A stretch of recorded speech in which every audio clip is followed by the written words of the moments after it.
এক ধরনের হিন্দু কি বলে নির্যাতনের নেগেটিভ আসলে প্রচার করা হচ্ছে এবং আপনি ফ্যাক্ট চেকার হিসেবে বহুদিন ধরে কাজ করছেন এবং এখন এএফপির এডিটর হিসেবে রয়েছেন আসলে, তো আপনার কাছে আর কি কি ধরনের এরকম পেয়েছেন আপনি?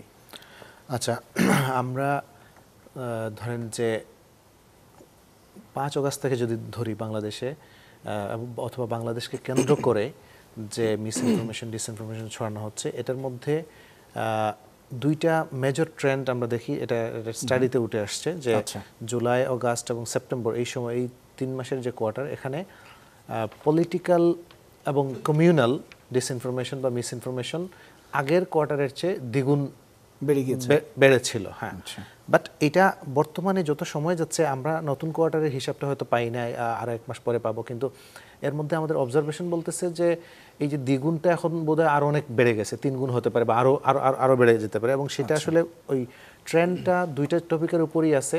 একটা হচ্ছে যে পলিটিক্যাল ইস্যুতে বাংলাদেশ রিলেটেড বিভিন্ন ধরনের ডিসইনফরমেশন, এবং ওইটার সাথেও রিলেট করে কমিউনাল মানে ইস্যুতে ডিসইনফরমেশন ছড়ানো। আমি ধরেন আজকে এখানে আসার আগে একটা ইন্ডিয়ান মিডিয়া, মানে একটা ইন্ডিয়ান টিভি চ্যানেল আর কি, তাদের ওয়েবসাইটে টিভি চ্যানেল, সরি কি বলে এটা, ইউটিউব চ্যানেলে গেলাম। তো যে দেখি তো আজকের দিনে তারা কি করছে। আমি রেগুলারই কয়েকটা মিডিয়া রেগুলার ফলো করি। তো ওই টিভি চ্যানেলের আমি আজকে রাত্রে 8টা থেকে তার আগের 20 ঘন্টায় কতটা স্টোরি তারা প্রকাশ করলো, এবং সেখানে বাংলাদেশ রিলেটেড কতটা, এবং মিসলিডিং কিংবা ফোবিয়া ছড়ানো, বাংলাদেশ রিলেটেড, বাংলাদেশ ফোবিয়া বা ইসলামোফোবিয়া, এই ধরনের কন্টেন্ট বা হেট স্পিচ সংক্রান্ত, মানে হেট স্পিচ আছে এই রকমের কন্টেন্ট আমি দেখলাম যে টোটাল 20 ঘন্টায় 131টা স্টোরি অথবা বুলেটিন এরকমের ভিডিও প্রকাশ করছে তারা তাদের চ্যানেলে, এবং এর মধ্যে 92টা হচ্ছে বাংলাদেশ রিলেটেড। একটা কলকাতা বেসড একটা টপকি। তো এখন এই যে মানে 70% আজকের দিনের 70% কন্টেন্ট হচ্ছে বাংলাদেশ রিলেটেড, এবং এই ট্রেন্ডটা আমি গত কয়েকদিন ধরেই দেখতেছি যে 60 to 80% কন্টেন্ট থাকতেছে বাংলাদেশ রিলেটেড।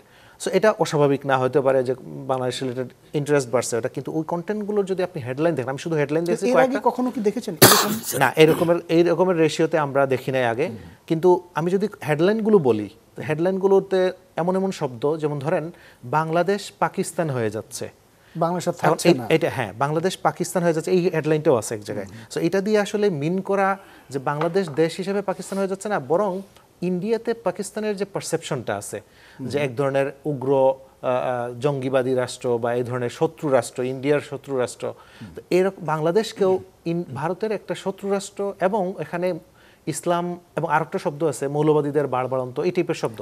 সো মৌলবাদের উত্থান, হিন্দুরা প্রতিদিন এখানে নির্যাতিত হচ্ছে, এবং তাদের এরকমও দেখলাম এই যে 92টা ভিডিও, এই 92টি ভিডিওর মধ্যে অন্তত একটা ভিডিও 4-3 বার করে বেশ কয়েকটা ভিডিও আপ করা একই হেডলাইনের। সো এটাও একটা গুরুত্বপূর্ণ যে রিপোস্ট করা হচ্ছে একই জিনিস একই দিনে একই কন্টেন্ট। এটা অস্বাভাবিক। জার্নালিজমের যদি আমরা স্ট্যান্ডার্ড বা এথিক্স ফলো করি, তাহলে তো একই জিনিস বারবার একটা হ্যাঁ এটা হওয়ার কথা না।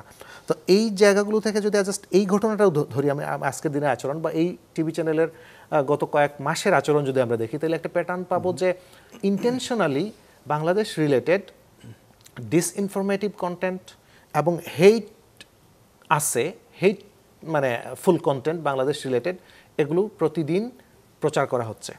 তো এইটা আসলে মিডিয়ার একটা অংশের কথা বললাম। স্যার বলতেছিলেন যে মিডিয়ার দুইটা ধরনের। আমি একটা জায়গা থেকে যদি বলি যে ইন্ডিয়ার যে গদি মিডিয়া, এটাকে যদি আমরা এক জায়গায় রাখি, আর যেগুলো মোর ক্রেডিবল মিডিয়া সেগুলোকে যদি একটু মানে গদি মিডিয়া হিসেবে যাদের পরিচয়টা এখন ওইভাবে হয়ে ওঠেনি, তো তাদের আচরণটাও যদি আমি দেখি, গত কয়েক সপ্তাহ ধরে আমরা ফলো করতেছি।